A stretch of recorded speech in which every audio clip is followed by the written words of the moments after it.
آپ ذرا رمضان کی شان تو دیکھیں. حضور فرماتے ہیں سارا سال جنت سجائی جاتی ہے. کس لیے؟ حضور فرماتے ہیں رمضان المبارک کے لیے. سارا سال جنت سجا دی جاتی، اس کو تیار کیا جاتا ہے رمضان کی سعادت افروز گھڑیوں کے لیے، ان مقدس ایام کے لیے جو لے کر رمضان سایہ فگن ہوتا ہے. اس کے لیے پورا سال جنت کو سجایا جاتا ہے، تزئین و آرائش کی جاتی ہے. اور رمضان آتا ہے تو کریم کے کریمانہ فیصلے ہونے شروع ہو جاتے ہیں.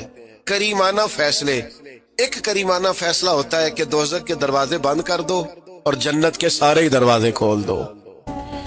کہ پوری طرح تم اپنے ذہن میں اور اپنے دل میں ایک بات بٹھاؤ کہ ایک عظمتوں والا مہینہ تم پر سایہ فگن ہونے والا ہے، عظمتوں والا.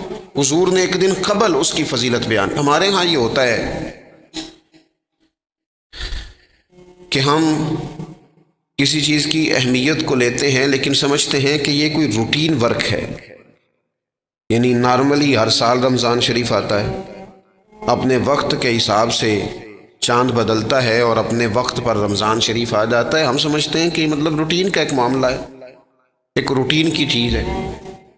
لیکن اگر آپ اس کو اس نظر سے دیکھیں گے نا کہ اس مہینے کے آنے سے پہلے، نہیں ابھی ایک دن بعد آنا ہے رمضان کو، اور آنے سے پہلے حضرت سلمان فارسی فرماتے ہیں کہ نبی پاک نے ہمیں باقاعدہ بلا کے خطبہ دے کے رمضان کی عظمت ہمارے دلوں میں بٹھا، یعنی فکری طور پر اور ذہنی طور پر امت کو تیار کیا. فرمایا تم پر ایک ایسا مہینہ سایہ فگن ہونے والا ہے جو مبارک ہے تمہارے لیے، باعث برکت ہے تمہارے لیے. تم اپنے آپ کو ذہنی طور پر تیار کرو کہ ایک ماہ نور تمہارے قریب آ رہا ہے. جو رمضان اسلامی عبادات جتنی بھی ہیں نا، وہ مخصوص پوجا پاٹ نہیں. اسلامی عبادات میں سے کوئی عبادت بھی ایسی نہیں جس کا مقصد یہ ہو کہ آپ نے اتنے وقت سے لے کر اتنے وقت تک فلاں عمل کرنا ہے.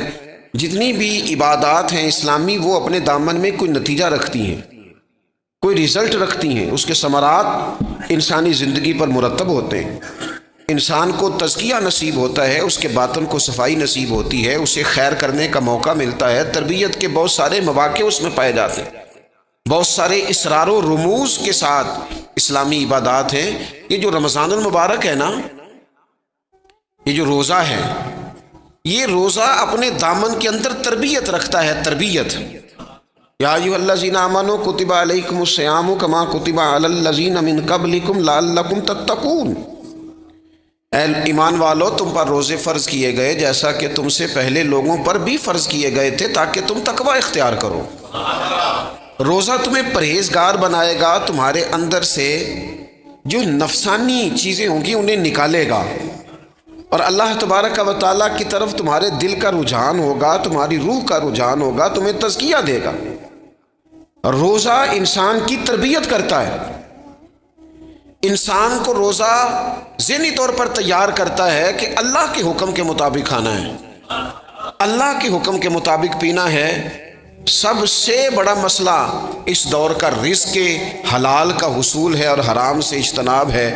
تو روزہ ہمیں یہ سبق پڑھاتا ہے کہ ہم وہی کھائیں گے اور اسی وقت کھائیں گے جو کھانے کا ہمیں ہمارے رب نے حکم ارشاد فرمایا ہے، اور جسے اللہ رسول منع کر دیں گے جتنی مرضی چمک دمک اپنے دامن میں رکھے، جتنی مرضی، لیکن ہم وہی لیں گے جو ہمارے لیے جائز ہے. آپ غور فرمائیے، روزہ لعلکم تتقون، روزہ تمہیں پرہیزگار کرتا ہے. بہت سارے لوگ ایک بات کرتے ہیں کہ عادتیں نہیں بدلی جاتی. یار کوشش کرتا ہوں لیکن میری عادت نہیں تبدیل ہوتی. میں آپ کو ایک رائے دینے لگا ہوں، مشورہ دینے لگا ہوں. میں آپ سے یہ عرض کرنے لگا ہوں کہ موقع آیا ہے رمضان شریف کا. رمضان میں نا بندہ روٹین میں اپنی عادتیں بدلتا ہے. کسی کو سویرے 7 بجے کھانے کی عادت ہے، کسی کو 9 بجے کھانے کی عادت ہے، کوئی صبح ناشتہ نہیں کرتا، دوپہر میں ہی کھاتا ہے. لیکن رمضان آیا تو عادت بدل گئی. 7 بجے والا بھی نہیں کھا رہا، 9 بجے والا بھی نہیں کھا رہا، دوپہر والا بھی نہیں کھا رہا، سارے سحری میں کھا رہے ہیں. عادت بدل گئی، بالکل طبیعت بدل گئی، روٹین چینج ہو گئی. کوئی اٹھ رہا تھا صبح فجر میں، اللہ کی توفیق سے اللہ تعالیٰ معاف فرمائے تو کچھ ایسے بھی تھے جو 9-10 بجے اٹھ رہے تھے، کچھ الحمدللہ فجر پڑھ کے چلو کسی وجہ سے پھر سو گئے، 10-11 بجے اٹھ رہے تھے، روٹین بدلی ہوئی تھی، رمضان آیا تو بدل گئی، سارے سحری میں اٹھ رہے ہیں، تہجد کے وقت سب کی آنکھ کھل رہی ہے، بالکل روٹین بدل گئی، حالات بدل گئے، معاملات تبدیل ہو گئے، اوقات تبدیل ہو گئے، دفاتر کے ٹائم تبدیل ہوئے، اسکولوں کے نظام تبدیل ہوئے، مدارس کے اوقات تبدیل ہوئے، ہر چیز کے اندر تبدیلی آئی۔ معنی کیا ہے کہ اللہ نے تمہیں موقع دیا ہے کہ عادتیں بدلی جا سکتی ہیں، اپنے آپ کو تبدیل کیا جا سکتا ہے، لائف سٹائل کو چینج کیا جا سکتا ہے، یہ موقع آیا ہے۔ ایک مہینہ ہے پورا، 2-3 دن 4 دن آپ کی روٹین بگڑ جائے نا سونے کی، یعنی روٹین سے ہٹ کے آپ سونا جاگنا شروع کر دیں تو پھر وہی روٹین بن جاتی ہے، پھر اسی ترتیب سے انسان سارے کام کرتا ہے۔ تو رمضان میں روٹین چینج ہوگی، سارے تہجد میں اور سحری میں اٹھیں گے، تو اللہ کرے نا یہ روٹین قائم رہے۔ رمضان میں تو اٹھتے تھے سحری کرنے کے لیے، تو اللہ کرے روٹین بن جائے اور سارا سال اٹھیں تہجد کی نماز ادا کرنے کے لیے، اللہ کرے روٹین بن جائے، چیزیں تبدیل ہو جائیں۔ وہ لوگ جن کو ڈاکٹر کہہ رہے تھے کہ دوائی بھی کھانی ہے اور پرہیز بھی کرنا ہے، تو وہ کہہ رہے تھے جی دوائی کھانا تو آسان ہے، پرہیز کرنا مشکل ہے، تو بدلنے لگی ہے نا روٹین، آ گیا نا رمضان، پرہیز کا ٹائم شروع ہو گیا، لہذا بہترین فائدہ یہ ہوگا کہ رمضان میں پرہیز ہوگی، ڈائٹ پلان بالکل بنایا جا سکتا ہے، اس میں چیزوں کو بالکل مرتب کیا جا سکتا ہے۔ تو رمضان شریف کے آنے سے پہلے ذہنی طور پر اپنی عادات کی تبدیلی کا پروگرام بنائیں، عادتیں بدل جایا کرتی ہیں۔ رسول کریم دنیا میں آئے وَيُزَكِّيكُمْ، حضور تزکیہ کرنے تو آئے ہیں، عادتیں بدلنے تو تشریف لائے ہیں۔ نبی پاک نے صفائی ستھرائی کر دی، ساری ناپاک چیزوں کو نکال دیا۔ تو روٹین دیکھیں کہ رمضان میں تقوی کے حصول کے لیے اپنی عادات کو تبدیل کرنا ہے، اور اس کے لیے ذہنی طور پر اپنے آپ کو تیار کریں۔ وہ جو کہتے ہیں بچے سویرے نہیں اٹھتے، وہ روٹین بنا لیں، یہ موقع آیا ہے، ابھی سے ارادہ کر لیں کہ جناب ہم نے اس ترتیب سے اپنے گھر کو، ماحول کو، بچوں کو اس ترتیب سے ہم نے مرتب کرنا ہے چیزوں کو، یہ آپ ارادہ کریں، اللہ تعالیٰ مدد فرمائے گا۔ رمضان المبارک کی جو خاص فضیلت ہے، اس خاص فضیلت کو رمضان آنے سے پہلے ذہن میں بٹھا لیں، اور رمضان المبارک پورے کا پورا اس ذوق سے گزاریں کہ ذہن میں بات موجود ہو، ذہن میں کہ دراصل رمضان کیا ہے۔ اللہ کے پیارے رسول صلی اللہ تعالیٰ علیہ وسلم نے فرمایا، اے لوگو تم پر ایک عظیم المرتبت مہینہ سایہ فکن ہو رہا ہے۔ حضور فرماتے ہیں شہر مبارک، فرمایا یہ بڑا برکت والا مہینہ ہے، یہ برکتیں لے کے آیا ہے، یہ رحمتیں لے کے آیا ہے، یہ اپنے ساتھ عنایات لے کے آیا۔ اور نبی اکرم صلی اللہ تعالیٰ علیہ وآلہ وسلم نے فرمایا جو بندہ بھی قرب الہی کی نیت سے رمضان میں نیکی کا طلبگار ہوگا، فرمایا وہ اگر نفل نیکی کرے گا نا تو اللہ تعالیٰ اسے فرض کے برابر ثواب عطا فرمائے۔ اور حضور علیہ السلام فرماتے ہیں جو اس مہینے میں ایک فرض ادا کرے گا اللہ 70 فرضوں کے برابر اجر عطا کرے گا۔ اپنے ذہن میں ایک بات بٹھائی جائے، ذہن میں یہ بات بٹھائی جائے کہ یہ نا برکت والا مہینہ ہے، اس میں میرا ثواب بڑا ضربوں کے ساتھ آگے بڑھے گا، ایک ذہن بنایا جائے اور پھر ثواب اکٹھا کرنا شروع کر دیا جائے۔ پھر وہ ترتیب بنا لی جائے، کاروباری نہیں، روحانی ترتیب، کاروباری نہیں، یعنی نئے سے نئے سٹال نہ تیار کیے جائیں، مہنگائی کیسے کرنی ہے اور کس طرح کر کے کن چیزوں کی آج کل مانگ ہوگی، کس ترتیب سے سودا پہلے ہی خریدنا ہے، مہنگا کیسے کرنا ہے، اللہ معاف کرے مصنوعی قلت کیسے پیدا کرنی ہے، کمائی کیسے کرنی ہے۔ رمضان کے اندر جناب لوگ ساری ترتیب لگا کے، ساری، میرے ایک دوست ہیں میڈیکل کے شعبے سے وابستہ ہیں، تو مجھے کہنے لگے کہ ڈاکٹر بھی اپنی روٹین بدلتے ہیں اور معدے والی ساری دوائیاں بھی اکٹھی کر لیتے ہیں کیونکہ رمضان آنے والا ہے، یہ زیادہ لوگ استعمال کریں گے۔ وہ ماحول نہ پیدا کریں کہ ہر چیز دنیا داری ہو جائے، ہر چیز دنیا داری نہیں، ہر چیز کو ایک نیا روپ دے دیا جائے اور نیا سے نیا مال کمانے کا سلیقہ بنایا جائے۔ میں اکثر کہا کرتا ہوں کہ رمضان تو اس لیے تھا نا کہ اس میں کم کھانا ہے، تھوڑا کھانا ہے، لیکن اگر بندہ کہے کہ میں نے صبح کا چونکہ کھایا نہیں لہذا اب شام کو اتنا کھانا ہے کہ ہفتے سے پہلے ڈاکٹر کے پاس بھی جانا ہے، میں نے وہ سارا پوری کر دیا روٹین، تو پھر وہ مقصد کو نہیں نہ سمجھا۔ پھر اس نے اس خوبصورتی کو نہیں پایا جو خوبصورتی اس کو دین دینا چاہتا تھا۔ ایک تو رمضان کی فضیلت کو سمجھنا ہے، اور پھر جب ہم روزہ دار ہیں، ہم نے روزہ رکھا ہوا ہے، تو نبی پاک علیہ السلام نے خود اس مفہوم کو کھول کے بیان کیا، فرمایا جس بندے نے جھوٹ نہیں چھوڑا، گناہ نہیں چھوڑا، گویا غیبت نہیں چھوڑی، بدی نہیں چھوڑی، اللہ کے محبوب علیہ الصلوۃ والسلام فرماتے ہیں پھر اللہ تعالیٰ کو اس کے بھوکا پیاسا رہنے کی تو کوئی ضرورت نہیں، کیونکہ لعلکم تتقون، تقوی اختیار کرنا تو روزے کا مقصد تھا۔ اور اگر اس نے وہ بات کو سمجھا ہی نہیں،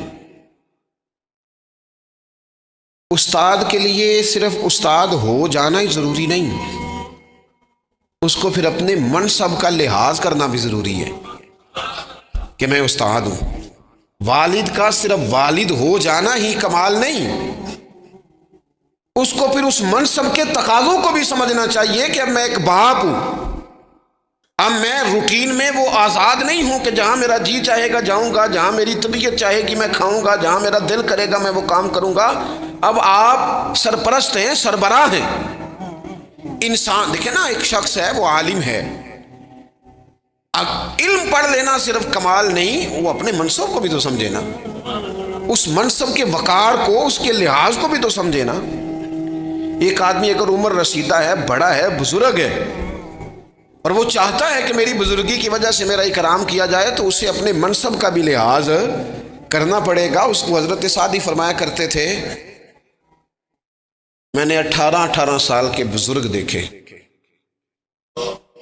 اور میں نے 75 سال کے بچے دیکھے۔ حضور کیا مطلب؟ فرمانے لگے عمر ہو گئی لیکن اپنے منصب کا خیال نہ کیا، عادات بچوں والی رہی۔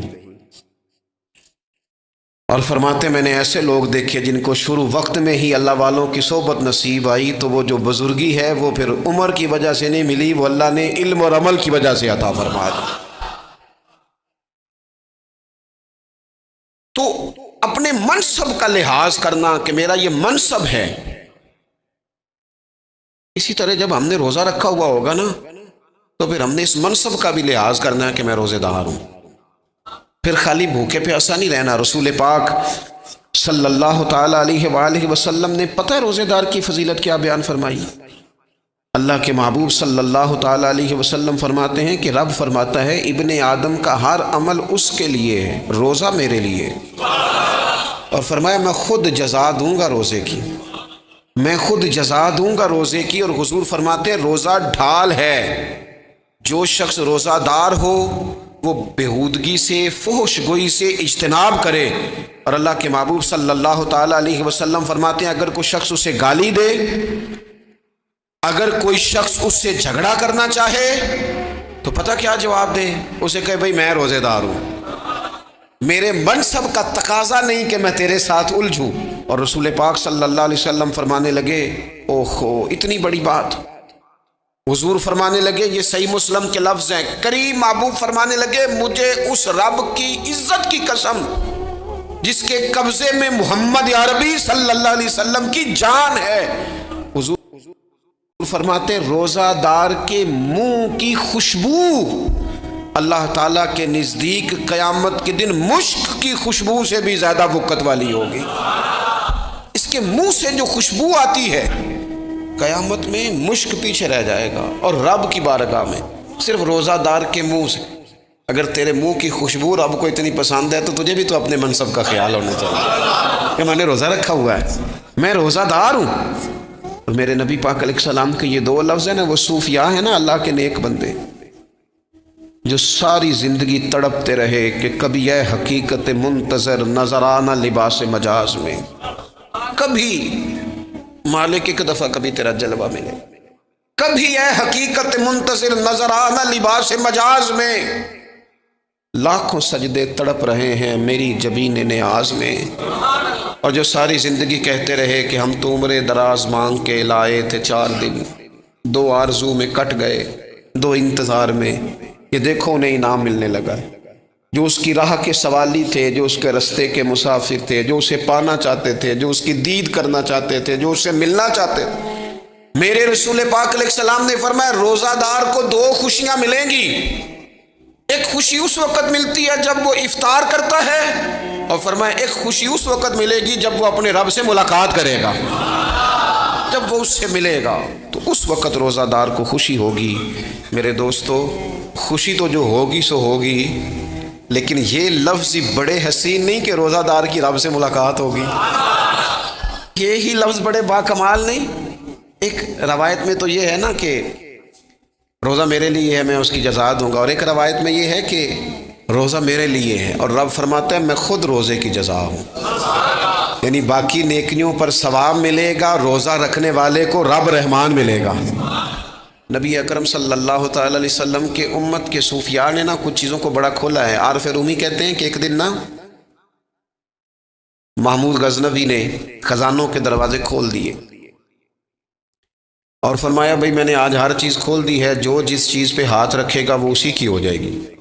لوگ دوڑے، کوئی سونے کی طرف، کوئی چاندی کی طرف، کوئی جائیدادوں کی طرف، کوئی خزانے کی کنجیوں کی طرف، کوئی بڑے بہترین گھوڑے اور اونٹوں کی طرف، لوگ دوڑ گئے، جو جس پہ ہاتھ رکھے گا اسی کا، سب بھاگ گئے۔ ایاز بیٹھا ہے، نہ وہ حسن میں رہی شوخیاں، نہ وہ عشق میں رہی گرمیاں، نہ وہ غزنوی میں تڑپ رہی، نہ وہ خم ہے زلف ایاز میں، وہ لذتیں کہاں۔ ایاز چپ کر کے بیٹھا ہے۔ پھر محمود نے ایاز کی طرف مخاطب کر کے کہا ایاز اٹھنا نہیں، آج لوٹ سیل لگ گئی ہے، جو جس چیز پہ ہاتھ رکھے گا اسی کی۔ ایاز کہنے لگا بات پکی ہے نا؟ تو محمود خوش تھے، موڈ بڑا اچھا تھا، کہا بالکل پکی ہے۔ تو ایاز کہنے لگے چلو ٹھیک ہے۔ ایاز اٹھے، پیچھے سے جا کے نا تو محمود کے کندھے پہ ہاتھ رکھ دیا، محمود کے کندھے پہ ہاتھ رکھا۔ محمود کہنے لگے یہ کیا بات کا، آپ سے میں نے پوچھا تھا بات پکی ہے، جو جس پہ ہاتھ رکھے گا اسی کا نا۔ تو تھوڑی دیر پہلے مسکراتے چہروں میں آنسو آ گئے، ایاز بھی روئے تو محمود بھی روئے۔ کہا بادشاہ پکا رہنا، وہ جن کو خزانے چاہیے تھے وہ دوڑ گئے، مجھے تو تو چاہیے۔ لنگ کئی مہینے تے برس گئے تے تیری دید نو دیدے ترس گئے، تیری تو ملے گا۔ تو پھر کہا محمود نے، اس نے کہا میں وعدہ کر چکا تھا، بس ٹھیک ہے، باقیوں کے خزانے اور میں تیرا، طے ہو گئی۔ فرمایا باقی نیکیوں پر ثواب ملے گا، روزہ رکھنے والے کو رب رحمان ملے گا، اللہ کا قرب ملے گا۔ دیکھو نا، وہ خاص انسان کو کیفیت حاصل ہوتی ہے روزے میں، رب کے ہونے کا یقین۔ وہ جو صوفیاء کہتے ہیں نا مراقبہ کرو، وہ نصیب ہوتا ہے۔ یعنی کسی کو کیا پتا اس کا روزہ ہے کہ نہیں، اکیلا ہے نا گھر میں، فریزر بھرا ہوا ہے، نہیں نہ کھاتا، کیوں؟ اسے پتا ہے میرا رب میرے ساتھ ہے، میرا رب مجھے دیکھ رہا ہے۔ بس یہ تصور توحید پکا ہو جاتا ہے رمضان، تو پھر اللہ تبارک و تعالیٰ کی بھی خاص رحمت اور کوئی خاص ہی اعزاز۔ حضور فرماتے ہیں جنت کے کئی دروازے ہیں، ایک باب الریان ہے، اس سے صرف روزہ دار گزریں گے۔ آواز ہوگا روزے والے آ جاؤ، وہ آ جائیں گے، فرمایا اس خاص دروازے سے گزرو، جب گزر جائیں گے تو فرمایا بند کر دو بھائی، اور کوئی نہیں گزرے گا یہاں سے، دروازہ ہی مخصوص ہے، ان کا اعزاز ہی ذرا زیادہ ہے۔ تو میرے عزیز، رمضان شریف کے اندر وہ منصب کا بس خیال رکھیں کہ میں روزہ دار ہوں، اس احتیاط کے ساتھ۔ اور دوسری جو رمضان کی چند عبادات ہیں نا، سب سے پہلی تو میں عرض کروں گا تراویح کے حوالے سے، یہ بات یاد رکھ لیں کہ نبی پاک علیہ الصلوۃ والسلام نے فرمایا جس نے ایمان اور احتساب کی نیت کے ساتھ رمضان میں قیام کیا، اللہ اس کے پچھلے سارے گناہوں کو معاف فرما دے گا۔ اور ایک مقام پر نبی پاک صلی اللہ تعالیٰ علیہ وسلم نے بیان کیا، یہ مشکات میں موجود ہے، حضور فرماتے ہیں رمضان اور قرآن دونوں قیامت کے دن بندے کی شفاعت کریں گے۔ رمضان کہے گا یا اللہ میں نے اسے دن بھر کھانا کھانے سے باز رکھا، اور تیری بارگاہ کے حکم کے مطابق اس نے اپنے آپ کو ان چیزوں سے بچا کے رکھا۔ اور قرآن کہے گا مالک رات میں نے اسے نیند سے روکے رکھا۔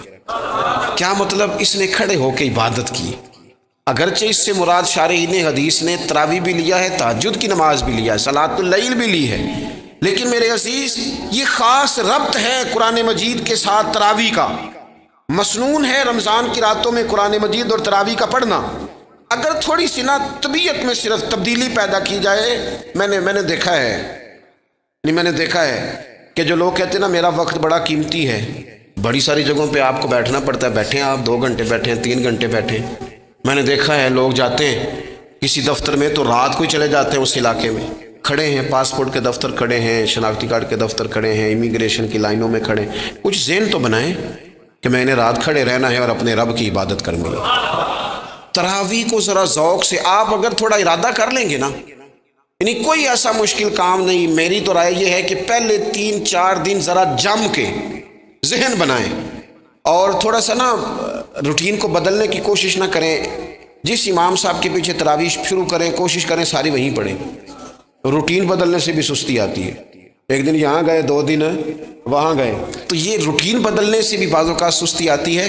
کوشش کریں ایک جگہ پہ قرآن شریف سننا شروع کریں اور پھر پورا قرآن مجید وہیں پہ سنیں اور تھوڑا ذہن بنائیں۔ میں نے دیکھا ہے ہمارے استاد صاحب اس طرح کیا کرتے تھے کہ بہت تھوڑا کھانا افطاری کے وقت، تھوڑا، اور ان سے کہا جاتا آپ بزرگ آدمی ہیں، اتنا کم کھانا کیسے نظام چلے گا؟ تو فرماتے تھے میں 1 چپاتی اور آدھی چپاتی کھا لوں گا لیکن تراویح کے بعد، اب اگر زیادہ کھانا کھاؤں گا تو طبیعت میں سستی آئے گی، میرے لیے کھڑا ہونا مشکل ہو جائے، سادہ سا کھانے کے ساتھ افطاری کی جائے گی۔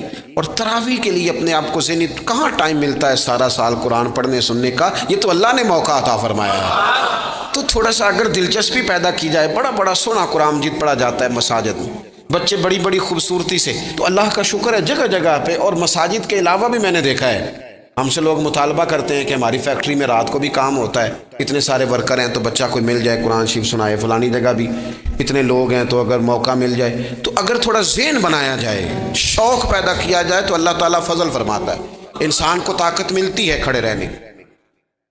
ایک تو تراویح، روزہ، تراویح، اور تیسری بات ہے سحر اور افطار۔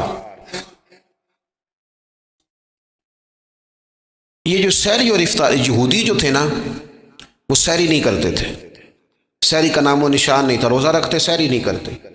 تو نبی پاک صلی اللہ تعالیٰ علیہ وسلم نے فرمایا ہمارے اور یہودیوں کے درمیان فرق ہی سحری کا ہے، اور نبی پاک صلی اللہ تعالیٰ علیہ وآلہ وسلم نے فرمایا سحری کھایا کرو، سحری کھانے میں برکت ہے۔ اور اگلی بات سننی آپ نے تو خوش ہو جانا ہے، سحری کو معمولی نہ سمجھے، سحری کرنا عبادت ہے۔ ہاں آپ مت سمجھیں کہ میں روٹی کھا رہا ہوں، یہ تو میرے سامنے دہی رکھا ہوا ہے، یہ تو سالن رکھا ہوا ہے، یہ تو اچار رکھا ہے، تو چپاتیاں رکھی ہیں۔ سحری کھانا عبادت ہے۔ آپ صبح اٹھے، آپ کی تو روٹین ہی اور تھی، تو 7 بجے کھاتے تھے، 9 بجے کھاتے تھے، یہ جو آپ صبح کھا رہے ہیں اٹھ کے سحری میں، اپنی مرضی سے تھوڑی کھا رہے ہیں، یہ تو کسی کے کہنے سے کھا رہے ہیں، یہ تو کسی کے بٹھائے بیٹھے ہیں۔ یہ جو سحری کا لنگر ہے یہ رب رسول کی رحمت کے ساتھ عطا ہوتا ہے، یہ کرم ہے، یہ اللہ رسول کے بٹھائے بیٹھے۔ کیا میرے رسول پاک صلی اللہ تعالیٰ علیہ وآلہ وسلم نے بات کھولی ہے، ترغیب و ترہیب میں حدیث ہے، اللہ کرے یہ کبھی چسکا لگ جائے، یہ والا مزہ آ جائے، تو پھر تو گھر میں دسترخوان نہیں بچھا ہوا ہوگا، پھر تو رنگ ہی کوئی اور ہوگا۔ حضور فرماتے اللہ تعالیٰ اور اس کے فرشتے سحری کھانے والوں پر رحمتوں کا نزول فرماتے ہیں۔ کھائی روٹی جا رہی ہے، پکا ہوا کھانا ہے، لیکن حضور فرماتے ہیں رب بھی رحمتیں فرما رہا ہے اور اللہ کے حکم سے فرشتے بھی رحمتوں کا نزول کر رہے ہیں سحری کھانے والوں پر۔ تو خوب توجہ سے، ذوق سے، شوق سے۔ اور پھر جو افطار کا معاملہ ہے، حضور فرماتے ہیں جب روزہ کھولنے والا روزہ کھولتا ہے تو جو دعا مانگتا ہے رب قبول فرما لیتا ہے۔ یعنی افطار کا وقت ایسا ٹائم ہے جو دعاؤں کی قبولیت کا وقت ہے۔ افطار کرنا بھی ہے، کرانا بھی ہے۔ مہنگائی ذرا عروج پہ چلی گئی ہے، میں بار بار کہتا ہوں، مجھ سے نا لوگ دعا کے لیے مجھے کہتے کہتے اپنے کئی دکھ بتا دیتے ہیں۔ تھوڑا سا نا افطاریاں مہربانی فرمائیے گا، سیاسی نہ کیجیے گا۔ وہ جن سے مال لیتے ہیں، وہ جن کو مال دیتے ہیں، وہ جن سے ووٹ لینے ہیں، وہ جنہوں نے ووٹ لینے ہیں، اس بنیاد پر سحر افطار کے بندوبست نہ کریں رضا الہی کے لیے۔ میرے محبوب فرماتے ہیں جس نے رب کی رضا کے لیے کسی کو افطار کرایا، جتنا ثواب اللہ روزہ رکھنے والے کو دے گا اتنا افطار کرانے والے کو بھی عطا کرے۔ اور ایک حدیث تو آپ پڑھیں گے تو جھوم جائیں گے، سنیں گے تو خوش ہو جائیں گے، المعجم الکبیر میں موجود ہے۔ نبی پاک علیہ السلام فرماتے ہیں جس نے حلال کھانے اور حلال پانی سے کسی کا روزہ افطار کرایا نا، ذرا دیکھنا غریبوں کے گھروں کو جھانکنا، ذرا اپنے عزیزوں میں ایک نظر دوڑا لینا، ذرا رمضان کی نیت کر کے رمضان سے پہلے ہی غرباء تک راشن پہنچا دینا، ان کی فکر دور ہو جائے، وہ پہلی شام ہی اپنے بچوں کے ساتھ آسودہ حال ہو کے بیٹھے، دیکھ لینا یہ نہ ہو کہ ایک بھائی کھول کے کھا رہا ہو اور دوسرے کے بچے منتظر ہوں کہ آج سحر افطار میں کیا کرنا ہے۔ اپنے گلی محلے میں دیکھ لینا، ہم اس رسول کے ماننے والے ہیں جنہوں نے فرمایا میں اسے مومن ہی نہیں جانتا جو پیٹ بھر کے کھائے اور اس کا ہمسایہ بھوکا رہ جائے۔ تھوڑا سا اپنے ارد گرد نظر ڈال لینا، المعجم الکبیر میں حدیث موجود ہے، اللہ کے پیارے رسول صلی اللہ تعالیٰ علیہ وسلم نے فرمایا جس نے حلال پانی سے، حلال روٹی سے کسی کا روزہ افطار کرایا تو فرمایا فرشتے اس بندے کے لیے رمضان کے دنوں میں، رمضان کی گھڑیوں میں دعا کرتے ہیں، اور جناب جبریل امین اس کے لیے شب قدر کی رات دعا کرتے ہیں۔ حضرت جبریل شب قدر میں دعا کریں گے خاص رات، یا اللہ اس بندے پر فضل فرما، اس نے تو غریب آدمی کو افطار کرا۔ یہ ایک عبادت ہے، اس عبادت کا خیال کریں۔ پھر اعتکاف آئے گا، رمضان کے آخری 10 دنوں کا اعتکاف۔ اسلام میں رہبانیت نہیں ہے، لیکن کبھی کبھی سب سے کٹ کے اپنے رب کے ساتھ جڑ جانا، کچھ رات کی عبادتیں، کچھ تنہائی کے اذکار، کچھ درود و سلام کا ذوق، یہ ان ساری خوبصورتیوں میں سے ایک خوبصورتی اعتکاف بھی ہے۔ اللہ کے پیارے رسول علیہ الصلوۃ والسلام ہمیشہ اعتکاف کرتے، اور حضرت عطا بن رباح رضی اللہ تعالیٰ عنہ کیسی خوبصورت بات ارشاد فرماتے ہیں، معتکف تو اس آدمی کی طرح ہے جیسے کسی بندے کو کسی کے ساتھ کوئی کام پڑ جائے نا تو وہ جا کے اس کے دروازے پر بیٹھ جاتا ہے کہ جب تک میرا کام ہوگا نہیں میں جاؤں گا نہیں۔ فرماتے ہیں یہ اعتکاف والا بھی آ کے رب کریم کے گھر بیٹھ گیا ہے کہ جب تک تو معاف نہیں کرے گا میں جاؤں گا نہیں، جب تک تو بخشش نہیں کرے گا میں اس دروازے سے ہٹوں گا نہیں۔ حضرت ابن عباس رضی اللہ تعالیٰ عنہ نبی پاک علیہ السلام کے روضہ انور کی طرف اشارہ کر کے کہا کرتے تھے زیادہ دیر نہیں ہوئی، اشارہ کر کے کہتے تھے زیادہ دیر نہیں ہوئی، اس روضہ مبارک میں آرام فرما۔ رسول رحمت علیہ السلام سے میں نے اپنے کانوں سے سنا ہے، اور جب یہ بات ارشاد فرماتے تھے تو روتے بھی تھے۔ فرماتے ہیں میں نے خود نبی پاک علیہ السلام سے سنا ہے کہ جو شخص اللہ تعالیٰ کی رضا کے لیے ایک دن کا بھی اعتکاف کرے گا نا، اللہ تبارک و تعالیٰ اس کے اور جہنم کے درمیان 3 خندقوں کی آڑ بنا دے گا، اور فرمایا ان کی مسافت زمین و آسمان سے بھی زیادہ ہوگی۔ یہ 3 خندقیں اتنی بڑی جن کی چوڑائی زمین آسمان سے بھی زیادہ ہوگی، ایک دن اعتکاف کر لے تو اللہ اس بندے کو دوزخ سے اتنا دور فرما دے گا۔ بہت سارے لوگ ہیں جن کو بڑا ٹائم ملتا ہے چھٹیاں گزارنے کے لیے، کبھی کسی سیاحتی مقام پر، کبھی کسی سیاحتی مقام پر، خرچہ بھی مل جاتا ہے، کام بھی ہو جاتا ہے، سارے سلسلے بن جاتے ہیں، بڑی بڑی جگہوں پہ لوگ جا کے ٹائم گزارتے ہیں۔ تو ایسا نہ ہو کہ 10 دن اللہ کے گھر میں بھی گزارے جائیں۔ علماء نے لکھا ہے کہ کوشش تو کریں ہر سال اعتکاف ہو، نہ ہو سکے تو چلو چند سالوں کے بعد ہو جائے، اور فرماتے ہیں کہ زندگی میں ایک دفعہ تو اس سنت کو ضرور ادا کرنا چاہیے۔ کوئی بندہ ایسا نہ ہو جو محروم رہ جائے، زندگی میں ایک بار صحیح پر اعتکاف کے ساتھ اپنے آپ کو وابستہ ضرور کرے۔ رمضان المبارک کے اندر آخری عشرہ شب قدر کی تلاش کا عشرہ ہے۔ اللہ کے پیارے رسول صلی اللہ تعالیٰ علیہ وسلم ان 10 دنوں میں خود بھی عبادت کرتے تھے اور گھر والوں کو بھی جگایا کرتے تھے، اور اپنے اہل خانہ کو تاکید فرماتے تھے کہ اٹھو اٹھو، آگے بڑھو، یہ آرام کرنے کے دن نہیں ہے۔ ہمارے ہاں یہ ہوتا ہے کہ وہ جو آخری 10 دن زیادہ عبادت کے تھے، شب قدر کی تلاش کے تھے، وہ آخری 10 دن سارے بازار میں گزر جاتے ہیں، کپڑے سلوائے جا رہے ہیں، کپڑے خریدے جا رہے ہیں، جوتے خریدے جا رہے ہیں، واپس کیے جا رہے ہیں، دوبارہ لیے جا رہے ہیں، سفر ہو رہا ہے، آنا جانا ہو رہا ہے، عیدیاں بٹ رہی ہیں۔ تو یہ سارے کام جو آخری عشرے میں کرنے ہیں، جو زیادہ عبادت کے دن تھے، وہ سارے کام تو رمضان سے بھی پہلے کر لینے چاہیے۔ کپڑے رمضان سے پہلے خریدے جائیں، پہلے سلوا لیے جائیں، جوتے پہلے لے لیے جائیں، ضرورت کے کام پہلے کر لیے جائیں، جہاں آپ کو جو بانٹنا ہے وہ رمضان سے پہلے کریں۔ وہ مفت کی اپنے دل کو مطمئن کرنا کہ اب میرے پاس یہ بڑے میں خیر کا کام کرنے نکلا ہوا ہوں، میں عیدی بانٹنے جا رہا ہوں، یہ پہلے بانٹنے تھے۔ یہ عجیب بات ہے کہ جو زیادہ وقت مسجد میں گزارنے کا ٹائم تھا وہ سارا ہم نے ضائع کر دیا، وہ ادھر ادھر بازاروں کی نظر ہو گیا، میل ملاپ کی نظر ہو گیا۔ تو اگر چیزوں کو مرتب کیا جائے، میں تو دوستوں سے کہا کرتا ہوں زکوٰۃ کا حساب، صدقات کا حساب، صدقات فطر کا حساب، جتنے بھی روٹین کے کام ہیں اس کو کوشش کریں رمضان شریف سے پہلے آپ ترتیب دیں، آپ ان چیزوں کو پہلے سے مرتب کریں تاکہ وہ بہترین ہو جائیں۔ ہم تو اس دین کے ماننے والے ہیں جہاں نیت کرو تو اجر شروع ہو جاتا ہے۔ آپ رمضان کی نیت سے جو آج خرچ کریں گے اس کو اللہ تعالیٰ رمضان کے ثواب کے برابر ہی اجر عطا فرمائے گا۔ لیکن وہ ہم نا کچھ لوگ بڑا ایک صاحب مجھ سے کہنے لگے جی میں نے سنا ہے صدقہ فطر آخری عشرے میں ہی دینا چاہیے۔